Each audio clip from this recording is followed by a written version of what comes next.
Hello and welcome to Bounding into Comics. My name is John Trent. I'm the founder and editor-in-chief at Bounding into Comics. Today I got a story about Batman writer James Tynion IV ditching DC Comics and Batman to create creator-owned comics for Substack.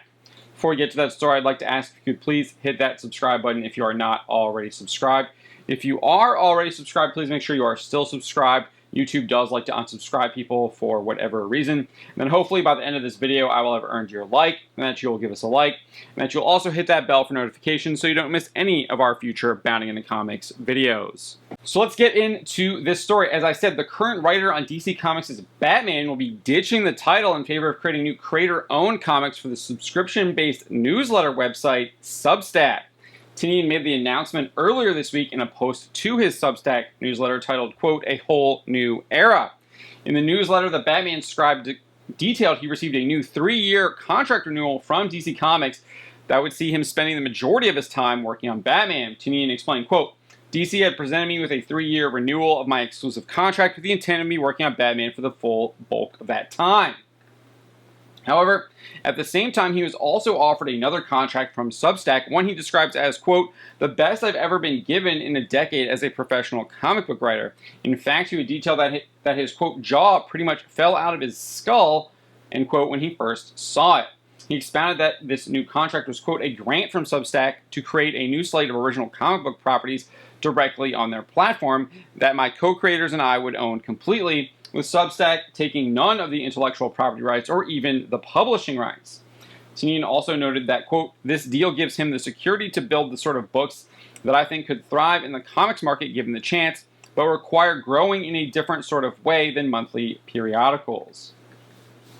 Tynion chose the deal with Substack and proceeded to announce that his time on Batman books would end with Batman number 117 in November and the Joker number 14 in April. He also clearly stated that he has, quote, "no immediate plans to write any other superhero comics in the near future."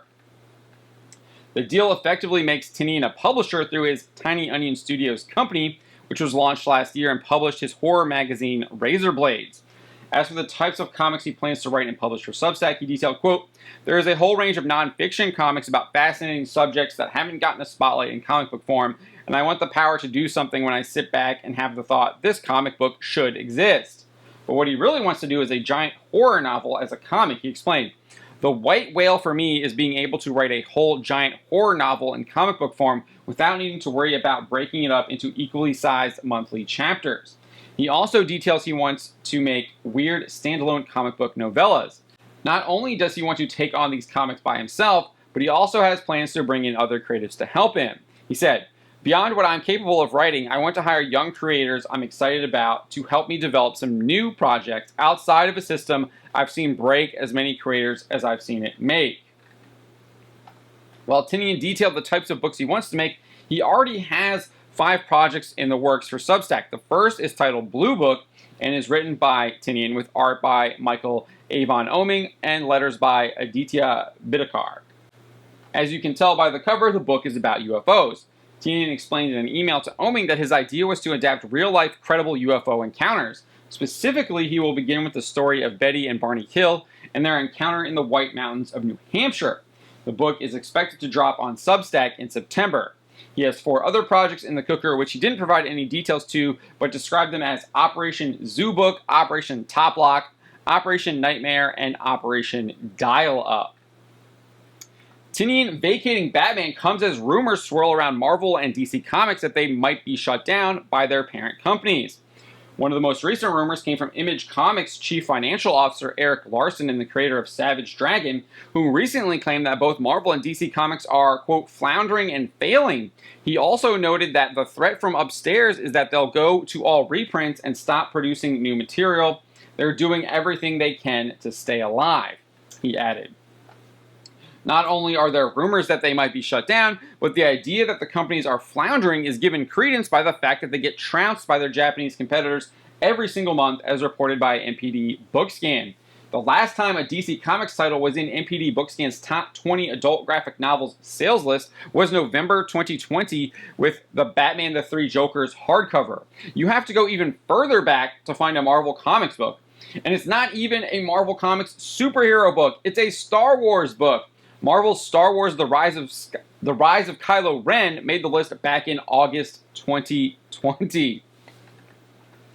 So not only is their talent leaving, but the talent that was creating their stories wasn't even selling. So this is definitely really, really bad news for Marvel and DC Comics in the short term. But it could be really, really good news for these companies in the long term, because if they're having this talent leaving, that's creating a lot of these bad books that aren't selling. It could be an opportunity for some folks who really want to reclaim what Batman is, bring Batman back to his roots, get Batman back to what he was, getting rid of a lot of the woke crap that was installed in Batman, and really bringing DC Comics back to its glory. So you could see that in the long term if DC Comics decides that that's their only other option, and they decide to abandon the wokeness that they have fully embraced over the past couple of years. That's my thoughts on the matter. My name is John Trent, and you've been watching Bounding into Comics. See you next time.